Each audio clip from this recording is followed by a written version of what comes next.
Good morning, everybody. A pleasure to be back again. This is Unidentified Flying Objects. And as you can see from the subtitle there, I'm looking at images. I'm not going to be considering any reports of sightings. I'm not going to be looking at alien abductions. I'm just looking at images and asking, are there any images that indicate that UFOs have an extraterrestrial origin? This started because I got interested in a number of different things, including statistics of how many people thought that UFOs were an indication of aliens. And I found a survey in the United States where the people were asked, have extraterrestrial aliens visited Earth? And the answer was 40% said yes. Now, this is Americans, remember, so you have to bear that in mind. But even more remarkable, with the question, are extraterrestrial aliens visiting us now?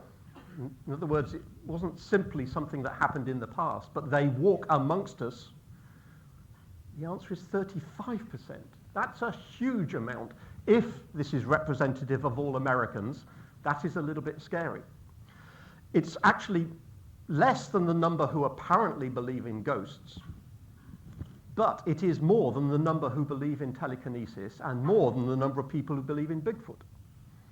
But even more worrying than that, as far as Americans are concerned, that number of people who believe that aliens walk amongst us is larger than the number of Americans who apparently believe in evolution. Yeah, so I'd love to know what these numbers are for the UK. I haven't been able to find a similar survey from the UK. As you see at the bottom, this is a survey from a few years ago in America. But you could argue from this cartoon from a few years back, hasn't all of this been settled? Because if you look at how many people carry a camera with them all the time, i.e. on their phone, it used to be almost zero until the year 2000, or at least the noughties. Then smartphones came along, the iPhone and Androids, and now in the beyond 2010 towards the 2020s, essentially everybody has a camera on them all the time. Therefore, doesn't that prove or disprove the existence of Loch Ness monsters or Bigfoot or UFOs being extraterrestrials? Well, you'd think that maybe that ought to be a good argument that we can now put it to bed. But no, apparently not. If you Google UFO, you don't get just a few hundred or a few thousand or tens of thousands or hundreds of thousands of web pages. You get approximately 250 million hits if you Google UFO. Okay, there's a band called UFO as well, but that's not going to be a particularly large fraction. So that implies that despite the fact that we should have the evidence if everybody's got a camera, no, it hasn't been settled. So what I'm doing this morning is going through options. In other words, there are lots of UFO images out there, and I would argue that you can classify them into various categories. Some UFO images are basically images of man-made objects. Some of them are natural phenomena, natural objects. Some of them are image artifacts. They're actually generated by the camera. They're not actually out there in reality. They only appear on photographs because of the way the photograph has been taken. And of course, occasionally, images are faked, either deliberately, well, generally deliberately, in order to get you to click on something so that they can get money from an advert. And the elephant in the room is, of course, there is a fifth possibility, and that is they are actually alien spacecraft. So we're going to look at each of those 5 possibilities. But let's just be clear what we're talking about. I'm using the word UFO. They tend to use UAP these days, aerial phenomena or anomalous phenomena rather than flying objects. But I'm going to stick to UFOs to mean something that's seen in the sky that is not readily identified. But I side with Carl Sagan, who came up a long time ago with the quote, "Extraordinary claims require extraordinary evidence." If you're going to say these lights in the sky or these objects are the result of extraterrestrial visitation, if you're going to make such a radical claim as that, you really need rock-solid evidence. That's what's meant by extraordinary claims require extraordinary evidence. And the other useful tool for any scientist is Occam's razor, which you may have heard of. And that basically says if there are two explanations for something, then the one that needs the less speculation is more likely to be correct. Or if you prefer, if you want to paraphrase it this way, simpler solutions are more likely to be correct than more complex ones. So if one reason for seeing an object in the sky is because it's an extraterrestrial spacecraft, but there's another perfectly rational explanation, then the simpler one could well be the right one. So where do you find reliable information about UFOs? Well, you can go to America and go to reliable UFO information centers like this one.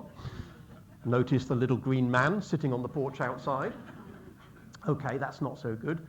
But part of the problem is the lack of solid evidence, because we never see UFO images that indicate that the picture has been taken by somebody who knows how to use their camera, assuming that there is an extraterrestrial spacecraft visiting somewhere, regardless of which country in the world it's visiting. Surely somebody will have a camera and will be capable of taking a picture which is in focus and shows detail and doesn't have camera shake because the camera was moved when the picture was taken and has been properly exposed. That is what we would like to see if we're analyzing images. But actually, most UFO images look like that. They're just a splodge. They're generally speaking blurred. They're not usually focused. The camera has often moved during the exposure. And if it's taken at night, it's almost certainly overexposed. If you take a splodge like that and make it bigger, all you get is a big splodge. It doesn't tell you anything about what the object is that you've just photographed. And one of the big problems with looking at images is if you're talking about historical database, and there's obviously images going back many, many decades, generally speaking, the metadata, the information about how the picture was taken, has been completely lost. This image, for instance, regardless of whether it appears on the internet or in a magazine or in a book or in a newspaper, we don't know who took it. We don't know when it was taken. We don't know what time of day. We don't know where the camera was pointing. We don't know what the zoom lens was or the focal length of the lens. We don't know the aperture of the lens. We don't know the exposure. We have got essentially no information that gives us the context for what that little blurry smudge is. So there are a whole raft of images where we simply cannot tell what is being photographed because we do not have enough information. I wondered what the earliest UFOs were, and I found this image of a hieroglyph, which clearly shows in the top left-hand corner an Apache helicopter. And on the top right, there's Luke Skywalker's land speeder, by the looks of it, and below that, a Zeppelin. And you wonder, why were the Egyptians carving these sorts of things? You might initially say, well, clearly it's a fake. Somebody has just put that into some graphics software and generated fake hieroglyphs. Well, no, in the sense that that is genuinely chiseled into a wall in Egypt. But you don't have to think for too long to realize what is actually going on there. Actually, there are two sets of hieroglyphs, one from Seti I and one from Ramses II. And they use the same wall. It's a bit like putting a piece of paper back into a photocopier and making another image on top. The second set of hieroglyphs didn't completely obliterate the first. So what you actually see is effectively both of them bleeding through each other. So I've colored them green and blue, and you can see that if you have both sets, individually there's nothing interesting there. If you put one set on top of the other, you get these weird and wonderful shapes that you see at the top. So that's just us interpreting the images incorrectly and not being aware of how they were generated in the first place. So let's start with the first category. UFOs might be man-made objects. So the US Air Force have tried to make that easy for us because we know that occasionally we see objects in the sky, and we might think maybe these are super secret military aircraft, but no, the US Air Force has made it easy for us to identify these things by telling us that the first one is a weather balloon, the second one is a weather balloon, the third one is a weather balloon, the fourth one is a weather balloon, the fifth one is a weather balloon. Any idea what the next one is? Swamp gas. And the next one's a weather balloon, etc. So, yeah, okay, the US Air Force, of course, don't want to reveal their top secrets, and a number of interesting craft have been seen close to Area 51 and other areas which are subject to the latest developments of military hardware. So it's not surprising the US military and other militaries, of course, don't want to talk about objects that have been seen in their vicinity. But what about an image like this? Is this a fleet of UFOs flying in formation? This is an image apparently taken at night. Again, I don't know the provenance. I don't know who took it and when exactly. I think there were some trees in the foreground, which is what's coming in on the left-hand side there. But would anybody care to hazard a guess as to what it is we're actually looking at there?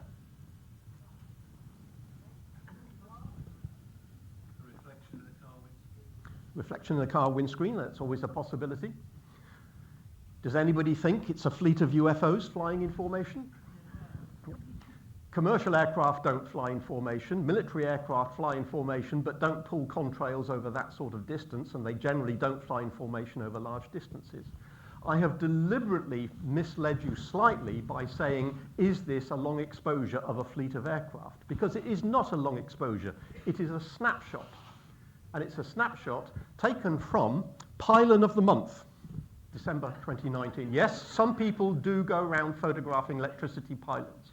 And when I put the pylon in, this is a misty day, so you can't see the pylon, but if I show you where the pylon should be, then what are you actually looking at? You're looking at a whole load of cables that have a little bit of ice on them.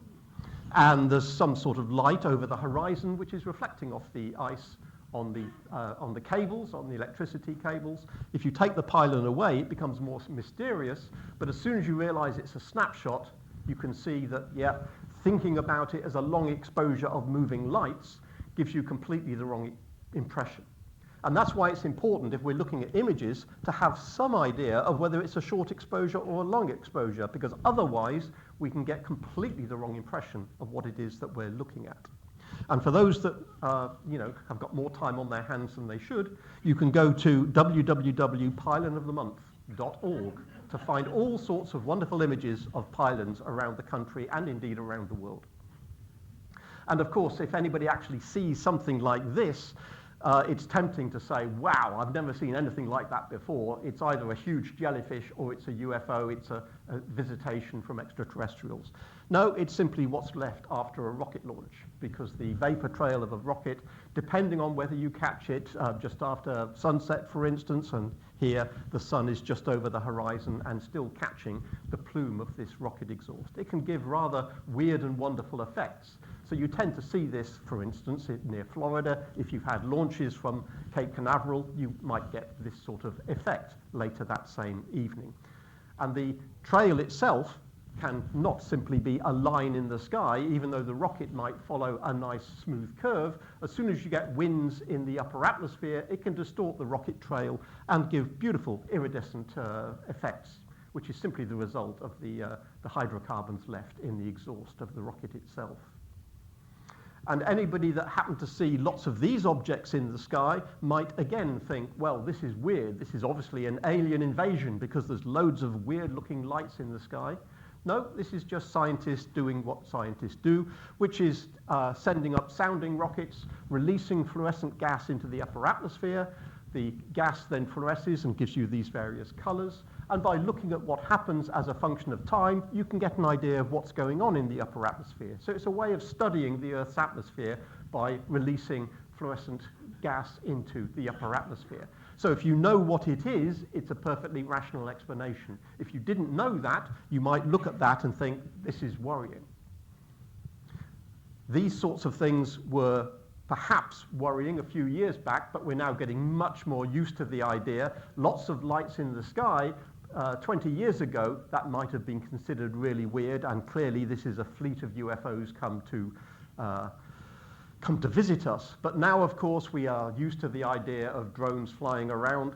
The precision is much better than this. This is deliberately an old one to remind us that in the past, the precision with which drones could fly was rather poor, but now the precision with which you can fly drones is so fantastic, you can get them to sort of position in the sky to within centimeters and generate almost any shape you like.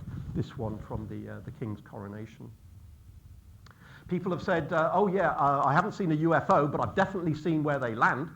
Because I was flying over the desert somewhere in America and I looked down and saw these 3 landing pads for the UFOs.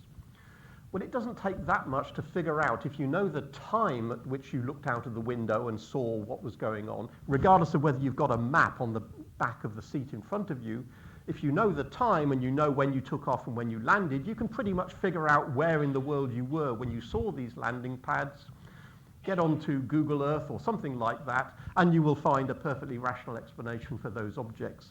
It is a huge number of mirrors, so it's not a very common feature to see, but a huge number of mirrors that are reflecting sunlight to this solar furnace.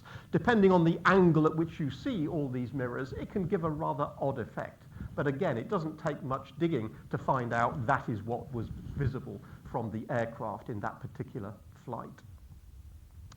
I had intended this talk on the outset to be looking at lots of images, and I wasn't intending to look at videos. But it wasn't long before I got totally sidetracked onto looking at videos, because YouTube is just full of videos like this. I've taken the audio out because the cameraman is getting very excited about seeing this UFO floating over the lake. This is 100% proof that, there's no man-made craft that can possibly do that, float over lakes. Therefore, this obviously is extraterrestrial. Lots of people, I don't know if it was thousands or millions, looked at this video and thought, yeah, you're right, this is definitely a UFO, despite the fact that within hours of it being posted, an explanation appeared from the people, the Goodyear blimp. They basically said, sorry guys, that's us. This is not a UFO, that's us. We were over a football game on the other side of the lake. Despite the fact that that effectively appeared hours later, that doesn't stop millions of people looking at the YouTube video and saying, yeah, you're right, that really is a UFO. You can tell that by looking at this cigar-shaped object floating over the lake.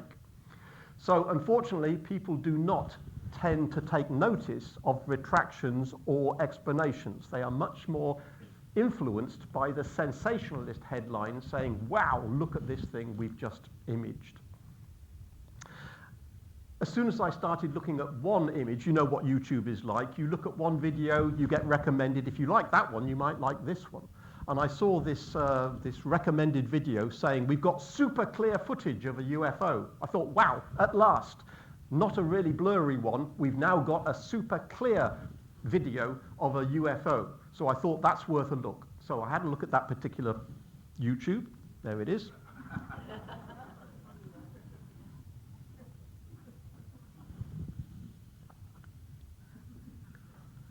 Anybody figure out what it is? After a little while, the cameraman settled down. I think this is an extreme zoom. This object was probably a long way away, and they were at extreme zoom, and they had difficulty pointing the camera at the object. But eventually, they did get a hold of themselves and managed to zoom in and steady themselves, and eventually, you can see what the object is. So John or Jennifer or Jeremy or somebody had a birthday party, and the balloon escaped and floated up, and it's a mylar balloon, so it catches the sunlight. So it can be visible from enormous distances. So yeah, if you've got the right sort of optics and the right sort of zoom and a steady hand, then something that looks originally unidentified can easily be identified. But again, I started to go down this rabbit hole thinking I am absolutely not going to start looking at tens of thousands of videos that claim to be videos of UFO encounters, because life is too short to do that. But I did see one that had this particular banner indicating that it might be worth a look. There have been countless UFO sightings over the years, but many experts consider this next piece of footage to be the gold standard. So I thought, okay, experts, I don't know who these experts are, but experts have basically said this video that I'm about to show you is the absolute gold standard for proving that these UFOs are extraterrestrial spacecraft. So I thought, okay, this one might be worth a look. If I can show that that one is not necessarily extraterrestrial, there's no need for me to watch the other 10,000 that are in the list. So I thought, let's see actually what it's all about. It's actually a video from the US Customs Border Patrol from an aircraft. So they fly over the US border and other areas, and they look for either immigration, illegal immigration, or contraband coming over the border. And this is the US, therefore they have essentially the best cameras money can buy. So this is a good quality video of a UFO. Not only that, it's not just 10 seconds, it's actually quite a long video. So let me run the video. So here's the black dot. This is an infrared camera. Black means warm, so anything that's warm is coming out dark, and they're following this object as it appears to hurtle across the countryside. So it's a good quality camera. It's taken over quite a few minutes. I'm going to show you about a minute or so of this video. But the reason I thought this was worth investigating is not so much the content, it's the fact that we've got all of this data about what was happening. And some of that is particularly useful, not necessarily the date and time it was taken. It's just apparently crossing a runway over, this is actually taken in Puerto Rico, so that's a Puerto Rican runway. What is really useful is the information in the bottom left and the bottom right, because the information there is the GPS location of the aircraft. Second by second by second by second, it tells you exactly where the aircraft was. Not only that, but because the camera is slaved to the systems in the aircraft, we know exactly where the camera was pointing. The aircraft knows how high it is. The aircraft knows which way the camera is pointing, therefore it knows exactly the GPS location of the ground at which the camera is pointing. So strictly speaking, the GPS location in the middle of that cross there. So that is why it's so amazingly useful. Aircraft position given for every frame in the video in the bottom left, and the direction that the camera is pointing is given in the bottom right. If we look at individual frames from the video, at some point this UFO appears to fly over a field. I'm assuming these warm objects in the field are probably cows.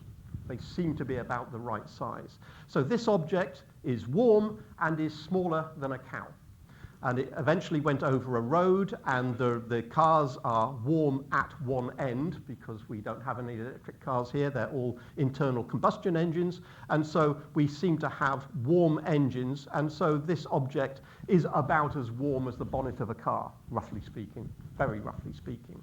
So we've got an idea of its size, an idea of its temperature.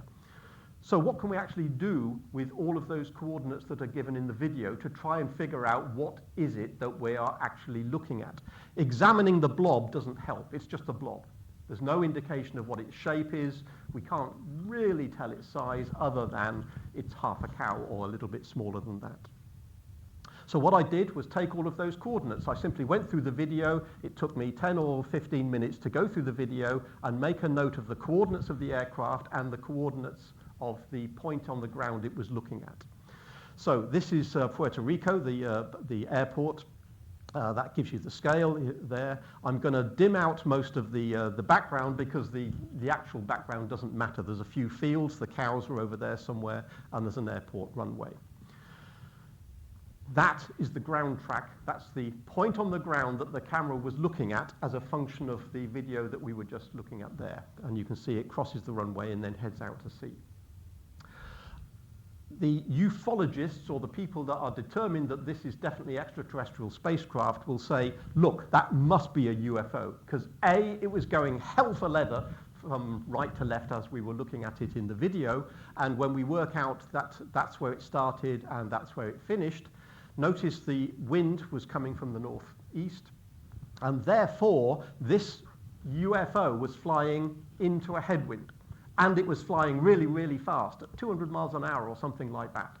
So what object, without any means of propulsion, can fly at 200 miles an hour into a headwind? Therefore, this is gold standard, quite definitely a UFO. I thought, okay, let's use the other bit of information that we haven't used yet. What was the aircraft doing? Well, the aircraft was doing that, and each dot of the aircraft in red corresponds to one of the blue dots. So the aircraft started up there and was flying south, basically.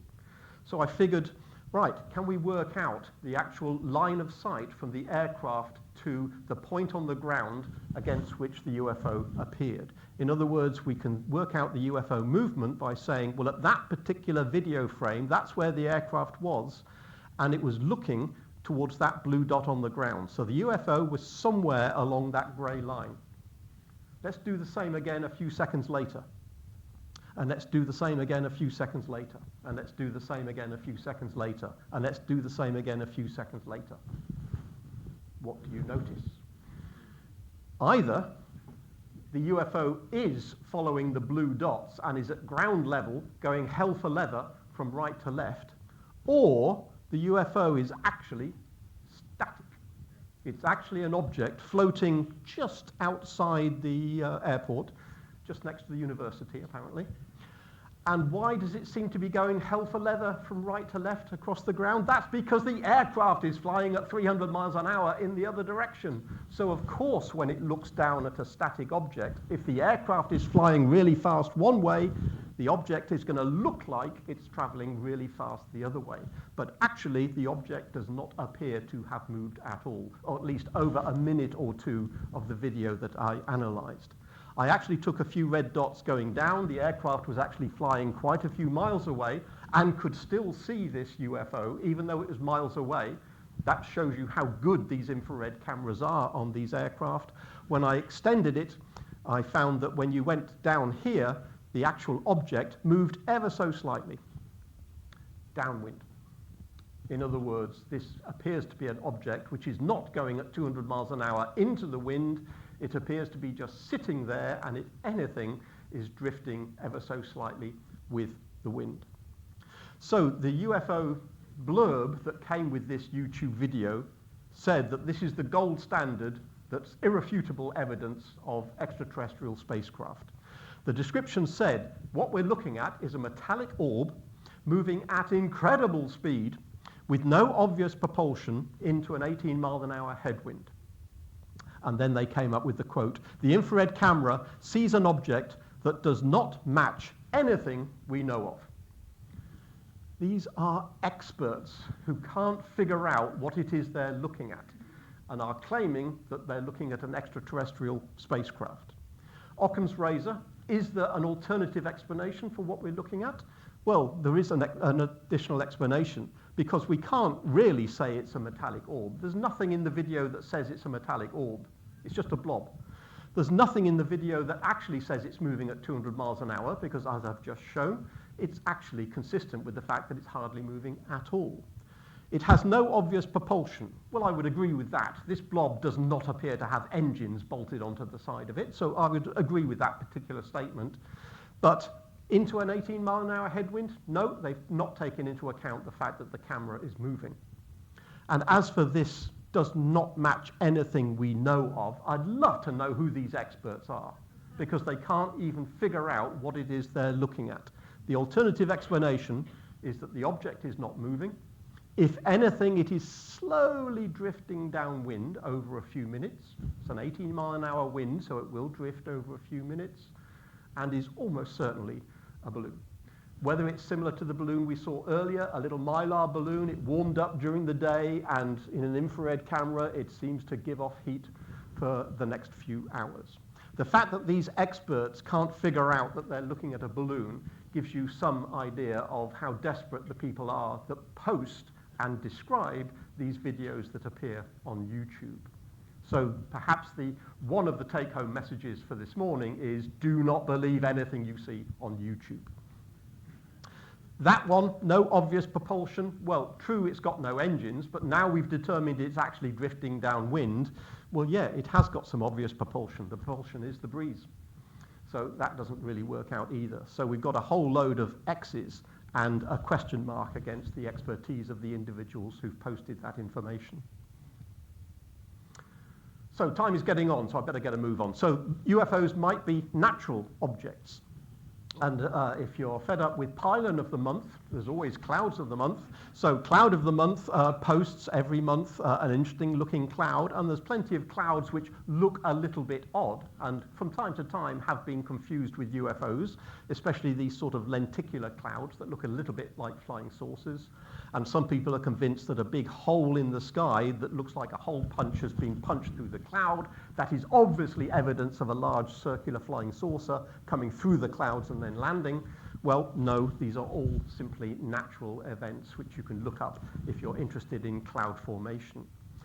And you can get lenticular clouds like that one over Mount Fuji, for instance, a beautiful lenticular cloud. just because it's a beautiful natural phenomena doesn't mean that people won't take that image, put it into Photoshop and augment it somewhat, just to try and make it look even more spectacular. Occasionally you get these sorts of effects, not so much around England, but more in Scandinavia and the northern latitudes where you get a lot of ice around. You get these so-called light pillars. It looks like there's a whole load of searchlights pointing directly up into the sky.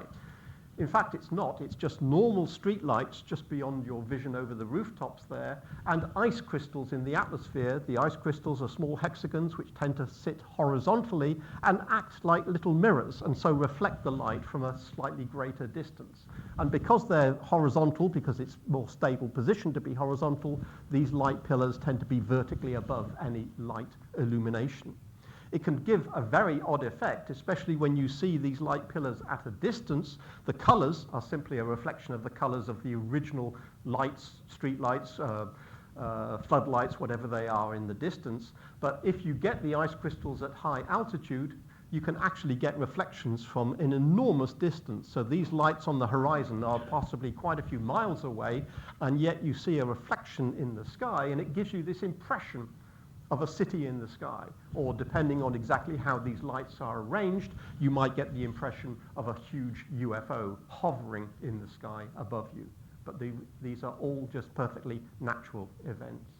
This one is natural but rather weird. It's called a red sprite. We're all familiar with the idea of getting lightning below a thundercloud, where you get an electrical discharge between the cloud and another cloud, or the cloud and the ground. But apparently it's also possible to get discharges above thunderstorms. And this wasn't really understood until, well, you could argue it's still not understood, but it wasn't even realized to be a real thing until relatively recently. And now they realize that, yes, it is possible to get discharges above thunderclouds, which you can't really see in this particular picture. Now, you're not likely to see them. They are very fleeting. They don't last for long, and they are a little fainter than these photographs would indicate. But if you ever saw a red sprite for yourself and saw something like that, it would be very tempting to say you're looking at a UFO invasion. But these are natural phenomena, and we're still trying to understand exactly why these discharges form, why they're red, why they have this particular structure of something that looks like forked lightning at the bottom, but a more diffuse glow at the top. So that's an active area of atmospheric research. Again, maybe you can figure out what this is. Somebody reported, near the end of the day, I sat down facing west. Something caught my eye. It was brilliant white. I can't be sure what it is. My conclusion, a UFO. A knee-jerk reaction. If you don't know what it is, you call it a UFO, and that's part of the problem with the proliferation of people claiming to have seen UFOs. My friend thinks the object is as big as 2 airliners. I disagree. I think it's only 1 airliner. This is a reminder that when you've got a bright light in the sky, if you don't know how far away the object is, there is no way you can judge how large it is. It is just a dot in the sky. It might be something small and close to you, or something large and distant, but if you don't know the distance, calling it an airliner size doesn't help. In this particular case, anybody know what you might see as a bright white object in the evening when you're facing west? Bright star? Thank you. Venus, yes. So in this case, it was Venus. So it was claimed to be an arc-shaped UFO because when they really zoomed in with their camera, they found that they had an arc-shaped object. And indeed, Venus shows phases, just like the moon shows phases. So you can get Venus as a full disk, or a half disk, or a crescent disk. And in this particular case, Venus was showing a crescent phase, which was caught by this person's camera. But anybody sort of acquainted with the idea of how the night sky works knows that Venus will either show up in the evening sky or the morning sky and can be very bright, deceptively bright, to the point where you could argue that most reports of UFOs are actually Venus. Just because it's not moving doesn't mean people don't report it as an object flying through the sky. Let me deal with image artifacts. We've done man-made objects, we've done natural objects. Now we have image artifacts. If anybody says, I took a picture of something, and when I looked at the picture, I see a UFO in the background, I don't remember it being there at the time, but it's in the image, you can bet your bottom dollar that that means it is an artifact of the way the picture was taken. If you don't remember seeing it, but it turns up in the picture, likely as not that it's nothing to do with what was out there. It's an artifact generated by the photography. Here's a very early example of that from, 1952, of a fleet of UFOs seen behind the Capitol. Some of them appear to be little TIE fighters, little butterflies. Each of them seems to be a little double. So you could say, okay, there was a fleet of UFOs there. Did anybody see them? Well, no. Nobody actually saw them, but they seem to have shown up on the photograph. Well, okay, if they show up on the photograph but nobody actually saw them, then they probably weren't there. What's the simplest explanation for all of these butterflies that appear to be up in the top of the picture? Look at the lights at the bottom. Take those lights, reflect them, and I'll just place them above the butterflies. There is a one-to-one relationship. There's a pair there. There's two widely separated ones there. There's another one on the right. These two hardly show up at all because they're actually sitting in front of the Capitol building. They are just reflections of the lights in the foreground. The lights in the foreground are quite bright. I know the whole thing is floodlit, but these are quite bright and shining into the camera. Whenever you get bright light shining into a camera lens, it doesn't matter how good the lens is, there's always a chance of a reflection somewhere in the lens, and a reflection will end up giving you an inverted, an upside-down image of whatever it is you're looking at. The key thing to look for is look on the opposite side of the center of the image. So if you're trying to identify what those are, you look on the opposite side of the image and you ask yourself, is there a very bright object there? If so, you're looking at a reflection. With this, again, this is claimed to be a pretty good piece of evidence that we're looking at a UFO, because it was said that this large craft came so close to the photographer that you can actually see windows in the image. I don't know what the windows are. Maybe it's that thing there with the pilot saying hi from inside there. This UFO sighting is 100% proof that aliens are here on Earth. So you can tell this is good evidence because A, it's 100%, so it must be good, and B, aliens is in capitals, so that really must be really good proof that this is an indication of something. You have to decouple the image itself and what the image is telling you with whatever is claimed by the person who's posting this image. Personally, I do not believe this.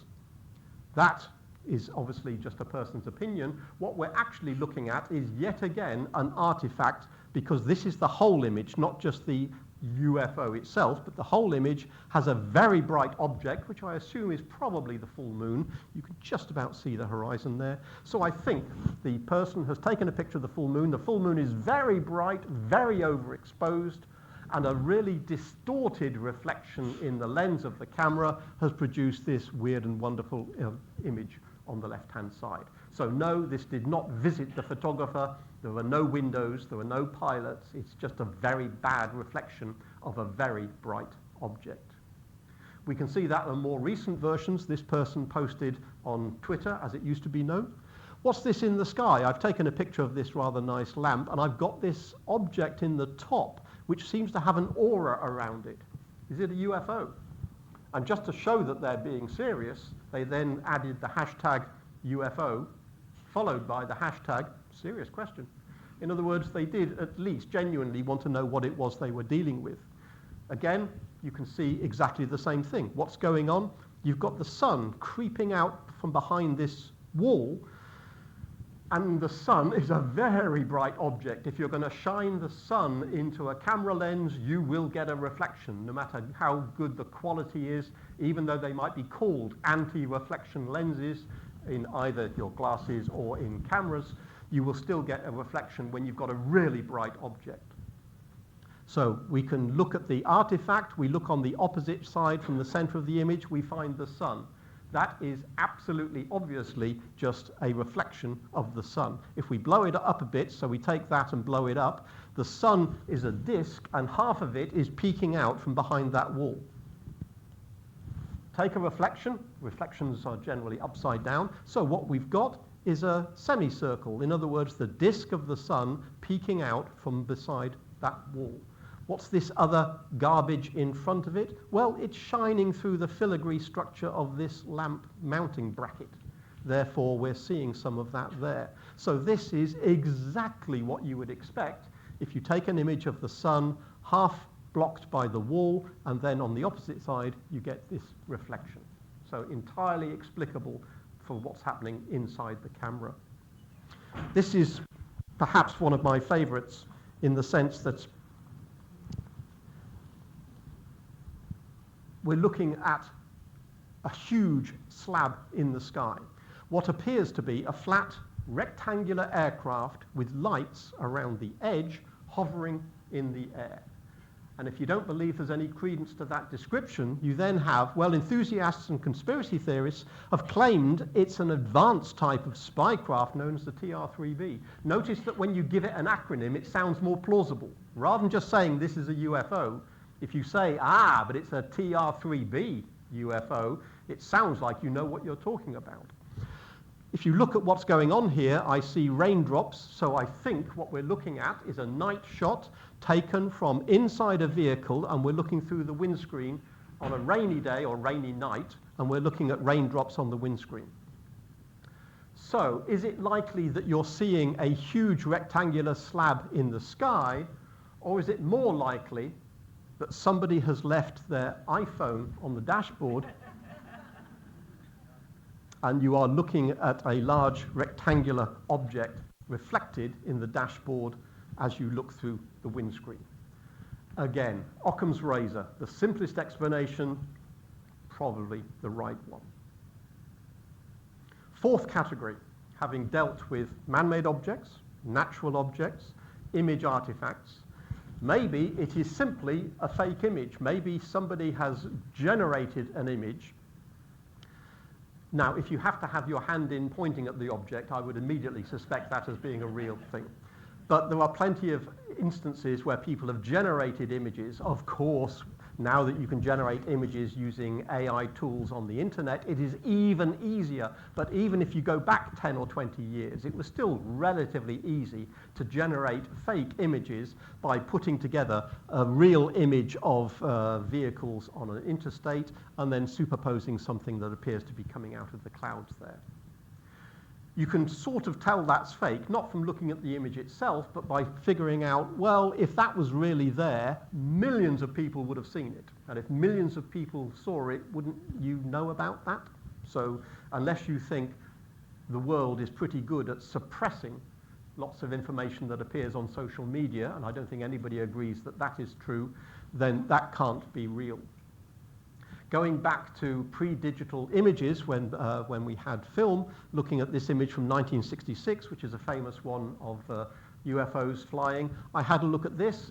This is sort of why I got started in UFOs, because I was interested in image analysis and image processing, and I was asking myself, is there a way of really showing that this is a fake image, rather than just saying, I don't think I believe it? In this particular case, I looked in detail at one of the flying saucers, and I looked in detail at something in the foreground, which I'm reliably informed is the wires of a tram line or something like that. If we have a look at the UFO and we have a look at the tram lines, the wires appear to be perfectly focused. So this particular image was taken correctly by a photographer who focused the image correctly and held the camera steady because there's no sign of that wire blurring. And yet the UFO comes out rather more blurry than you would expect. If it was blurred because it was moving, it would be blurred in one direction and not in the other. So this is simply somebody cut and pasting a flying saucer or three flying saucers onto the image and blurring them to make them look a little more realistic, not realizing that they'd blurred them too much and it was inconsistent with what else was in the image. We can get the similar sort of thing if we look at, in this case, a still from a video which was reported as shocking new footage of alien ship over Chicago, best UFO sighting. Okay, so in this case, you can't see anything, but I processed this image to make it a little easier to see what it was they were talking about. I made it brighter, and what we see is a triangular UFO flying through the sky. Except that when you look in the background, you see a whole load of noise. This mottling here is perfectly normal mottling that you get when you take an image, especially if you take an image and you end up with a JPEG image on your camera or on your computer, there's always a little bit of variation of the intensities of pixels in the background. It's perfectly natural. It's usually just known as noise. So that's what you would expect. But look how razor sharp that that triangle is. That is way, way sharper than you would expect if that's the amount of mottling that you get in the background. If that triangle was actually there and was photographed, then the edges would be as irregular as this background. So in this case, somebody has taken an object and made it too sharp rather than not sharp enough. So again, they are not quite so good at their art as other people are at dissembling what it is they've done. Are these a couple of UFOs that are buzzing Air Force One as it's coming into land? Well, possibly. Air Force One looks a little bit fuzzy, mainly because it's a couple of miles away. This image has been taken.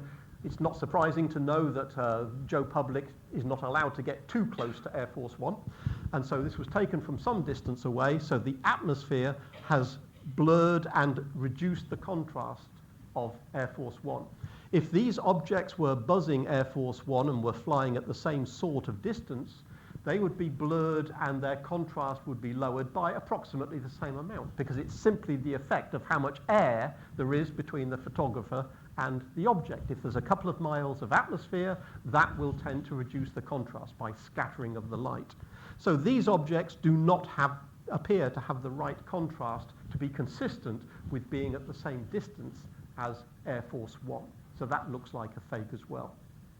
I wondered, is it possible to be more quantitative? Is it possible to be more precise and say definitively I know that is a fake, as opposed to that looks a little bit like a fake to me? So I took this image, which I was quite convinced was a fake, but asked myself, can I actually show that? This appears to be the deck of an aircraft carrier with a helicopter, an F-18 jet, and what appears to be a triangular UFO sitting on the deck as well. So I thought, okay, every pixel in the image has a particular intensity. It has a value, if you like. Dark pixels have a low value, bright pixels have a high value. Is it possible to check the actual pixel values to tell whether or not the image has been doctored? So I looked close to the F-18, which I thought was a genuine aircraft, so I figured that was probably real. I looked at some pixel intensities close to the F-18. So near the jet, this is the pixel intensities on the vertical axis as a function of, I simply drew a line through 70 pixels and said, what are the intensities of each of these pixels on a part of the deck that is supposedly featureless? It's this little gray area between the white stripes there. And this up and down variation, you can see it's sort of 70-ish, give or take a little bit. That's a perfectly natural variation, because you would not expect every pixel in an image to be exactly the same intensity. There will be natural variations, not least because of the metal of the deck, but also the way it's illuminated. So that's the sort of noise level that I would expect. 70 plus or minus a few is reasonable for this region. I then did the same in the region to the left of the UFO. And when I looked at that, it appears to be perfectly reasonable. And then 71, 71, 71, 71, 71. It's exactly the same pixel value, and then it starts to go back to normal again. In other words, there's a region there, not the deck of the aircraft, not the UFO itself, but there's a region just outside the UFO which absolutely definitively has been doctored, because there is no way that naturally you would get that sort of variation when you look close at the pixel values of an image. So it is possible to look at images and say, yep, that is quite definitely being faked. And the final example of this UFO, as I call it, somebody claimed to show the image, a video out of the, whatever it is, an EasyJet aircraft looking over the wing, and then this object flies past. This is just a still from a video. So they claim they saw a video, they saw a UFO flashing past their window, and they posted the video on YouTube. I wasn't sure what that was, but I had a quick look at it, and I'm not really a gamer myself, but it didn't take me too long to realize that bears a striking resemblance to this object, which is actually a computer-generated image of a ship, which is part of a video game whose name I can't give for legal reasons. It's available on the internet as this is a common dropship in a particular video game, and what they've done is effectively take that readily available image and put it into a video. Quite a clever piece of video editing, but quite definitely that is not a UFO. It's just a piece of CGI that's been dropped into a video taken outside of an aircraft over the wing. There are lots and lots of images out there, and it is going to get more and more and more difficult to tell because AI is getting so good at generating realistic looking images. At the moment, it's just about possible to tell they're fake. In a few years' time, those images are going to be so good, it's going to be very difficult, even with careful analysis, to tell that they've been generated by AI rather than actually photographed for real. So let me finish with the fifth possibility. Having dealt with man-made objects, natural objects, artifacts inside the camera, which are just a result of reflections, and deliberate fakery. Those are the four possibilities. But the fifth, we have to admit, might be that UFOs are of extraterrestrial origin. A lot of people have spent a lot of time trying to categorize all the UFOs that have been seen, and there's a few of them. So somebody has sat down and said, well, this flying saucer is an A1 flying saucer, and this one is an A2, and this one is an A3, and they've gone through a whole set of 80 models based on UFO sightings. I like the fact that it's 80, you probably can't read this, it says 80 UFO models based on actual sightings. Not sightings, based on actual sightings, again implying that that gives it more credence. The other thing I like is that this is UFO sightings set 1. So maybe there's another 80 I couldn't find on the internet. Maybe there's more than 80, maybe there's 160, maybe there's thousands of these UFOs classified into different styles based on what people claim to have seen. But NASA had a report published fairly recently because they spent a few £1 million to get people together to actually go through all of the evidence to try and figure out what is out there in terms of evidence. The report summarizes by saying extraordinary claims require extraordinary evidence. They re-quote Carl Sagan, again making the point that if you really believe these are extraterrestrial, you have to have some pretty compelling evidence before anybody will believe that. They also made the point that very often it's difficult to deduce anything if you don't know the context of how an image was made. In other words, if the metadata, the who took it, when, which direction were they pointing, what time of day was it, what zoom did they have on the camera, what exposure did they have, what lens aperture did they have, that's more likely to be available with digital images, but with old archival images, that information is often absent. And if the information is absent, it makes an understanding of the context difficult, if not impossible. And they concluded there is no conclusive evidence suggesting an extraterrestrial origin, for they don't call them UFOs anymore, they now call them UAPs, unidentified either aerial phenomena or unidentified anomalous phenomena. So NASA came to the same conclusions I did 10 years ago. They could have saved millions if they'd just come to me and asked, and I would have told them precisely that. But no surprise that they could not find any evidence. They agreed that there are some things that are still secret. Military secrets will not be released, and therefore some objects that might be classified as UFOs are actually military secrets which we won't know about for many, many years to come until that information is declassified. But let me finish with a thought. The lack of evidence for extraterrestrial UFOs does lead to a question. If you believe there is no evidence for visitation by aliens, you can say to yourself, well, okay, the number of stars in the Milky Way is thought to be something of order 300 billion. 20 years ago, we didn't know how many stars had planets around them. Now we do, because we've had spacecraft looking for exoplanets, extrasolar planets, looking for planets around other stars in the Milky Way galaxy. So when I was young, we simply did not know how many planets were out there. Now we've got a pretty damn good idea because we've seen thousands upon thousands upon thousands of them in looking for a very small area, so we can deduce, roughly speaking, how many planets are out there. It is thought that most stars have planetary systems. It's not a rarity. It looks like it is definitely the norm. It seems to be rather unusual if a star does not have a planetary system around it. So if most of the stars have planets, that means if there are 300 billion stars in the galaxy, then 150 billion planetary systems exist in our galaxy alone.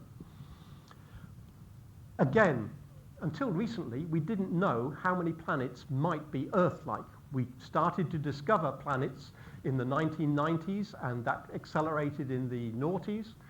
So for the last 10 or 20 years, we've been counting lots and lots of planets. Originally, we didn't know if they were all like Jupiter or whether some of them were like Earth. We now know that Earth-like planets are definitely out there. And we can estimate that maybe 1/3 of them are rocky planets like the Earth. So that would mean that there are something like 50 billion rocky planets out there. Now, this is what we really don't know.